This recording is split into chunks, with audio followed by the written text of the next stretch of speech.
গ্রামে গঞ্জে কিছু মুরব্বী মানুষের একটা বক্তব্য, কুশিয়ার বলে এইদিকে 4 আঙ্গুল আর সেই দিকে 4 আঙ্গুল পালাই দিলে, 8 আঙ্গুল পালাই দিলে মাঝখান বলে হালাল হয়। যদি মাঝখান হালাল হয় তো মাথা হালাল হবে। কথা কর না? ওই যে বুখারী শরীফের এক রিওয়ায়াতের মধ্যে আছে, দুইজনে জিজ্ঞাসা করেন, জিজ্ঞাসা আল্লাহরে আস্তে জিগাইলে শুননি না, আস্তে ডাকলে শুননি না, জোরে ডাকলে শুনি। আরেকজনে কই, যদি জোরে ডাকলে আল্লাহ শুনেন, আস্তে ডাকলে আল্লাহ শুনেন। জোরে ডাকলে আল্লাহ ওই যা, জোরে শুনলেও আস্তে শুনবা, আল্লাহ খালবা না। ঠিক আছে না? আর জিজ্ঞানি দরকার নাই, আল্লাহ তাআলা জোরে শুনলে আল্লাহ আস্তে শুনলে।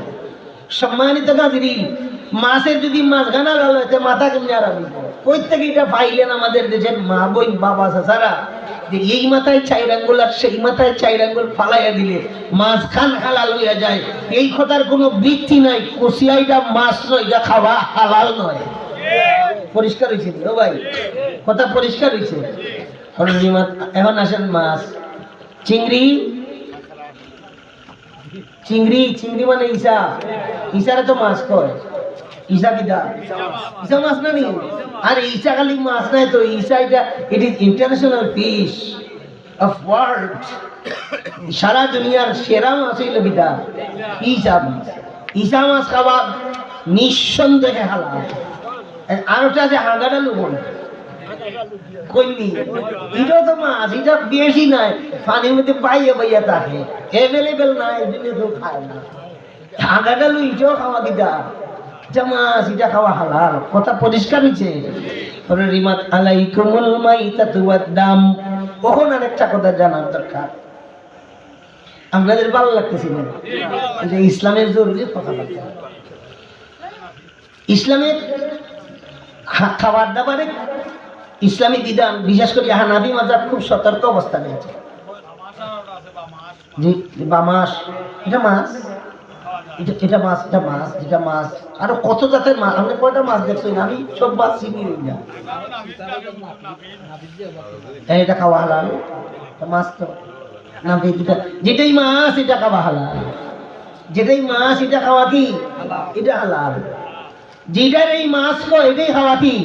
ওই এক কথায় আর নামগুলো লাগতো না। যেটার এই সমাজে কি বলে বলেন না, যেটার এই সমাজে মাছ বলে এটাই খাওয়া হালাল।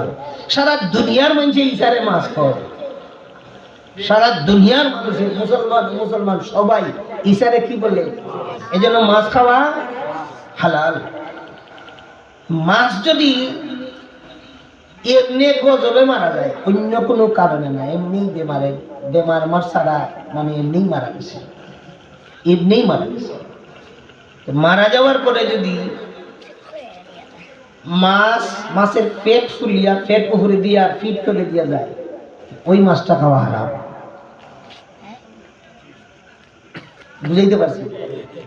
তখন আপনি কইবার শিং মাছ, মাগুর মাছ ডেগের মধ্যে যাইয়া থুসলা আর জিতাইয়া তো, আর পরে আর পানি বদলানি লাগে, তো পানি বদলাইতে ভুলে গেছিলেন। আর পরে এক সকালে ঘুরতে ইটা দেখা যায় মাছ দুটা মরিয়া ফেট উপর দিকে ফিট চলে দিয়ে গেছে। ইটা খাওয়া হারাম নি? আপনারা শুনছেন ইটা খাওয়া হারাম নাই, ইটা খাওয়া হারাম নাই। কারণ ডেগের ভিতরে যে মাছ দিয়ে এই মাছ মরিয়া ফেট উপরে দিয়ে উঠছে, এটা পানি সংকীর্ণতার কারণে। এটা কিসের কারণে? এটা পানি কম, বেশি পানি হইলে এ মরলই না, পানি সংকীর্ণতার কারণে মারা যাওয়ার কারণে এটার পেট উপরে দিয়ে উঠলেও এটা খাওয়া হালাল। পুকুরের মধ্যে তো সেই মাছ একটা মরিয়া পেট উপরে দিয়ে পিঠ চলে, কেউ বিষও দিছে না, কিচ্ছু দিছে না, কোনো মেডিসিন নাই, কোনো ব্যাপার নাই, কেউ মরছে, ওটা খাওয়া হারাম। বুঝাইতে পারছি না? এটা খাওয়া হারাম।